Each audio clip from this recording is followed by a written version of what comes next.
다윗 자신만 백향목 궁전에 살고 하나님의 언약궤는 장막에 있는 것이 마음에 심히 걸려서 하나님을 위해서 성전을 짓고 싶다라고 말했습니다.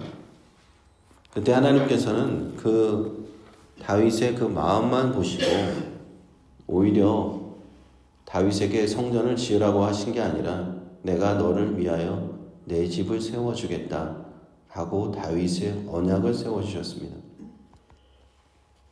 구약 성경에 이 하나님께서 세워주신 언약, 영어로는 커버넌트라고 하는데 이 언약이 여러 곳에 나오는데 우리가 잘 아는 아브라함의 언약이 있죠. 너는 너의 본토 친척 아비 집을 떠나 내가 내게 지시할 땅으로 가라. 내가 너로 큰 민족을 이루고 그렇게 쭉 나오는 아브라함의 언약, 그 자손을 바다의 모래와 별과 같이 하늘의 별과 같이 해주겠다는 아브라함의 언약이 있는데 다 그것과 비견될 만한, 그것과도 손색되지 않는, 비교해서 손색되지 없는 그런 언약이 이제 다윗의 언약입니다.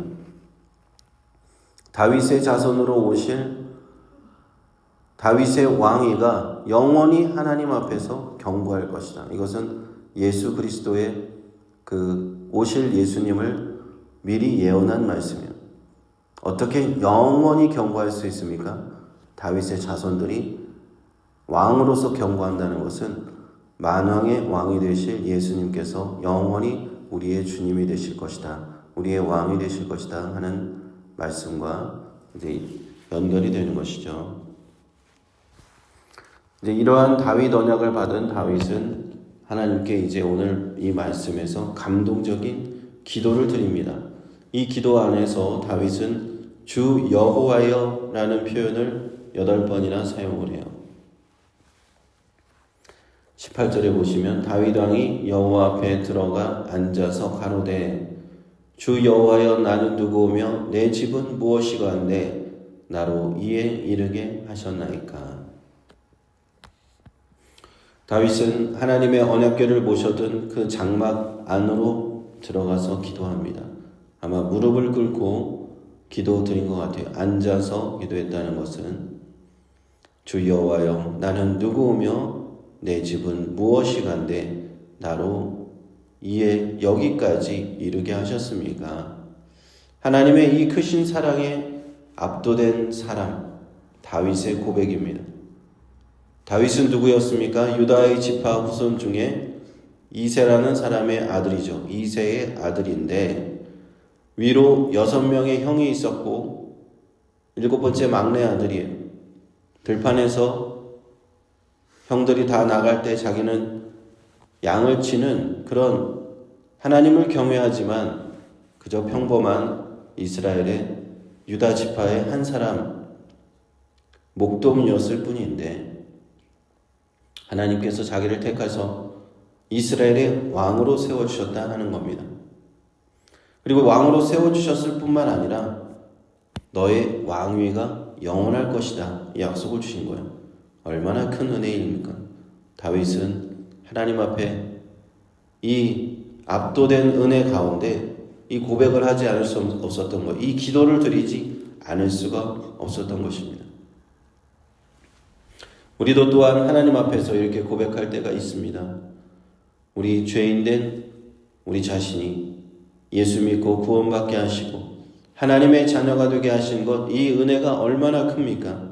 하나님의 영원한 하나님의 나라의 자녀가 되게 하시고 하나님과 예수 그리스도와 함께 영원 복락 누리게 하신 이 은혜 생각할 때 우리는 얼마나 감격과 감사의 고백을 하지 않을 수 없는가 하는 것입니다.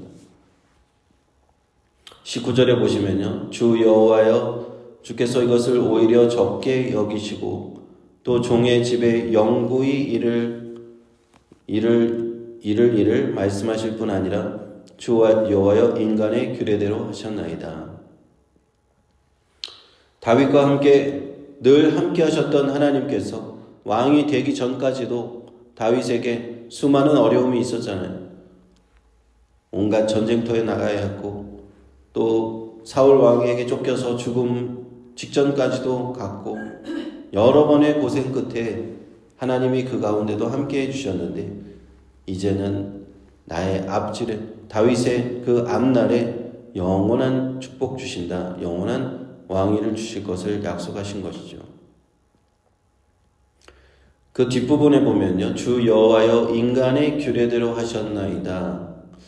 이 부분을 이제 우리가 이해하기가 조금 어려운 구절인데 이것을 이제 히브리어를 한국말로 번역을 하는 것인데 히브리어가 조금 어려운 부분이라고 합니다. 그래서 골든 코넬 구약학 교수였던 W.C. 카이저라고 하는 교수님은 이것을 이렇게 해석하셨어요. 이것은 인류의 나아갈 바를 밝힌 선언입니다. 라고 해석을 했습니다. 다윗의 집에 영원한 왕권을 주시고 그 다윗의 집을 통해서 주실 그 하나님의 은혜가 온 인류에게 미친다는 것이죠. 다윗의 왕위는요, 다윗에게서 그치는 것이 아닌 거예요. 다윗의 자손 예수님께서 오시기 때문에 이제 예수님을 믿고 모든 인류가 하나님 앞에 나오게 되는 것이잖아요. 그래서 이 구절 한 구절이 오히려 온 인류에게 주신 축복에 대한 선언이다. 인류가 하나님께 복받고 나아갈 그 길을 방향을 알려주신 것이다 하고 그렇게 해석한 해석이 있습니다. 정말 적절한 해석이라는 생각이 들고 다윗의 축복은 다윗에게서 끝나는 건 아니에요. 우리 전 세계 모든 인류에게 우리 모든 사람에게 주시는 하나님의 은혜다 하는 것입니다. 20절 보시면요. 주 여호와는 종을 아시오니 다윗이 다시 주께 무슨 말씀을 하오리이까? 주의 말씀을 인하여 주의 뜻대로 이 모든 큰 일을 행하사 주의 종에게 알게 하셨나이다. 하나님 저를 잘 아십니다. 라고 다윗은 하나님 앞에 기도합니다. 우리 하나님의 자녀들이 고백이 이것이 하나님 나를 잘 아십니다. 하나님 나의 모든 과거와 현재와 미래까지도 모든 것을 잘 아시는 분이 하나님이십니다. 나의 허물도 아시고 나의 죄악도 아시고 부족함과 교만함과 연약함과 모든 것을 아시는 분이 바로 하나님이시잖아요. 우리 중에 누가 하나님 앞에 나아가서 우리의 과거를 숨길 수 있습니까? 하나님은 모든 것 다 아시는 것, 모든 것 낱낱이 다 밝히 아시는데도 불구하고 우리를 용서하시고 우리에게 때때로 계속 은혜를 주신 겁니다. 다윗에게 은혜를 주셨듯이 우리 예수 믿는 우리 하나님의 자녀들에게 모든 것 다 아시고 끝없이 용서하시고 은혜 베풀어 주시고 하나님께서 날마다 우리의 삶에 은총 내려주시는 줄 믿습니다. 그런 하나님을 우리가 생각할 때 우리가 아무 말도 할 수 없는 거예요. 다윗처럼 내가 무슨 말을 할 수 있습니까? 하나님의 이 은혜를 생각할 때 우리는 드릴 말씀도 없습니다. 우리가 무슨 말을 해야 될지 모르겠습니다. 하나님께 오직 감사와 찬양만 드릴 수 있는 것입니다. 22절 보시면요. 여호와 하나님이여 이러므로 주는 광대하시니 이는 우리 귀로 들은 대로 주와 같은 이가 없고 주 외에는 참 신이 없음이니이다 하였습니다. 이사야 45장 5절 말씀에 이런 말씀이 있죠. 나는 여호와라 나 외에 다른 이가 없나니 나밖에 신이 없느니라. 이 세상에 신이라고 칭하는 많은 신들이 있어요. 수많은 우상신들이 있습니다. 거짓 신들이 있습니다. 일본에 가면 수십만 개의 우상이 있다고 해요.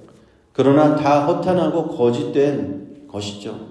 우리가 만나야 될 하나님은 누구냐? 참 하나님, 참 신이신 이 하나님이십니다. 그 하나님은요, 먼저는 이스라엘 민족을 선택하셨어요. 그 이스라엘을 출애굽하게 하셨고 이스라엘 민족의 먼저 하나님이 되셨고요. 이제는 그 하나님이 이스라엘을 다윗을 통해서 세백 열방 가운데 택한 백성으로 세우시는 그 모습을 우리가 보고 있는 겁니다. 사무엘 하에서. 그리고 훗날 이 다윗의 자손 예수님을 통해서 이 천국 복음이 이스라엘의 바깥으로 전파되기 시작했잖아요. 지금 온 세계에 예수 믿는 우리 하나님의 자녀들이 있습니다. 23억 명 이상의 기독교인들이 있습니다. 모든 자녀들이 하나님 앞에 나아갈 수 있는 이 길이 열렸어요. 옛날에는 이스라엘 백성만의 하나님으로 있었다면 이제 예수님께서 오신 이후에 모든 사람들에게 이 구원이 열렸고 모든 사람들이 하나님의 자녀가 될 수 있는 그 길이 열렸습니다. 이것이 얼마나 큰 은혜입니까? 우리는 이전에는 하나님을 알지 못했던 그런 백성들이었습니다. 이사야 9장 2절에 흑암에 해가던 백성이 큰 빛을 보고 사망의 그늘질 땅에 거주하던 자에게 빛이 비쳤다라고 말씀했죠. 우리의 모습이었어요. 우리의 이전의 모습, 흑암에 있었던 모습, 사망에 있었던 그런 모습이 저와 여러분의 모습이었어요. 하나님을 알지 못하는 백성들의 모습이었습니다. 우리가 예수님의 참빛을 바라보지 않았다면, 예수님의 참빛이 우리에게 비추지 않았다면 우리는 여전히 어둠 가운데, 사망 가운데, 흑암 가운데 행할 수밖에 없고 그 가운데 죽어갈 수밖에 없는 영혼들이다 하는 것입니다. 그러므로 우리는 깨닫게 됩니다. 아직도 하나님이 없이 죽어가는 수많은 영혼들이 있다 하는 겁니다. 아직도 어둠 가운데 있고 사망 가운데 있지만 스스로 깨닫지 못해요. 자신의 영혼이 죽어간다는 것을 스스로 알지도 못하고 그렇게 지금도 그 가운데 있는 사람들이 있다는 겁니다. 그러므로 예수님의 제자들은요, 이 모습을 볼 수 있어야 해요. 지금도 수많은 선교사들이 이 영혼들을 향해서 복음을 전하기 위해서 달려가잖아요. 저 아프리카 땅에, 저 남미 땅에 수많은 선교사들이 갑니다. 100여 년 전에 우리 한국 땅, 조선 땅에도 그 미국 선교사들이 들어왔었어요. 그 선교사들은 하나님이 없는 조선 민족을 보고 우리 조상들을 보고 귀신과 우상과 미신과 거짓 신들로 가득 차 있는 그 불쌍한 영혼들을 보고 눈물로 기도하면서 한국 땅에 복음의 씨를 뿌려준 것입니다. 그러므로 지금 한국에 이렇게 예수 복음, 천국 복음이 지금 전파된 것이죠. 교회가 이렇게 생겨난 것입니다. 그러므로 우리도 이러한 좀 부담을 가져야 됩니다. 그리고요, 또 우리가 멀리 나가지 못한다 할지라도요, 지금 여기 내가 있는 곳이 선교지라는 생각을 우리는 할 필요가 있습니다. 유타 솔트레이크 시티 우리를 보내주셨잖아요. 여기가 선교지입니다. 내가 있는 자리, 하나님이 나를 선교사로 보내셨다. 이것을 우리는 꼭 기억할 수 있기를 축원드립니다. 그러므로 우리는 다윗과 같이 구원받은 백성이 되었음을 먼저 하나님 앞에 감사해야 돼요. 하나님, 제가 무엇이간데, 다윗은 고백합니다. 제가 무엇이간데 하나님이 여기까지 인도하여 주셨습니까? 나를 구원해 주셨습니까? 나를 이스라엘의 왕으로 삼아 주셨습니까? 우리가 무엇이간데 하나님 예수 안에서 우리를 택하여 주셨고 예수 안에서 하나님의 자녀 되게 하셨습니까? 아직까지도 우리가 그렇지 않았다면 저 세상의 거짓 신들 속에서, 가짜 우상 신들 속에서 휘둘리면서 살았을 그런 흑암의 백성들이었을 텐데 하나님 우리에게 얼마나 이 은혜 주셨습니까? 우리는 이 받은 은혜 감사하고요, 아직까지도 그것 하나님을 알지 못하는, 복음을 듣지 못한 자들을 위해서 기도하면서 우리가 그들에게 복음을 전하는 그런 선교의 사명에 우리가 앞장서서 동참해야 될 줄로 믿습니다. 기도하겠습니다. 하나님 아버지, 감사를 드립니다.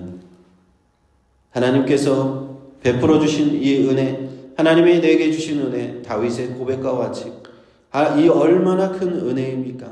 예수 안에서 하나님의 백성 삼아주시고 날마다 성령 보내주셔서 나에게 하나님의 길 걷게 하여 주시고 하나님의 자녀의 축복된 삶을 살게 하신 이 은혜 얼마나 큰 은혜입니까? 오늘도 감사하면서 아버지 하나님 이 은혜 생각하면서 감사 찬양 드립니다. 감사의 기도 드립니다. 그리고 우리에게 맡겨주신 이 사명, 나가서 예수의 제자에서 복음 전하고 예수의 제자로서 빛과 소금의 사명 감당하라는 아버지 하나님, 이 사명 우리가 내가 있는 이곳에서 멀리 가지 못해도 잘 감당할 수 있도록 주님 도와 주시옵소서. 예수님의 이름으로 기도합니다. 아멘.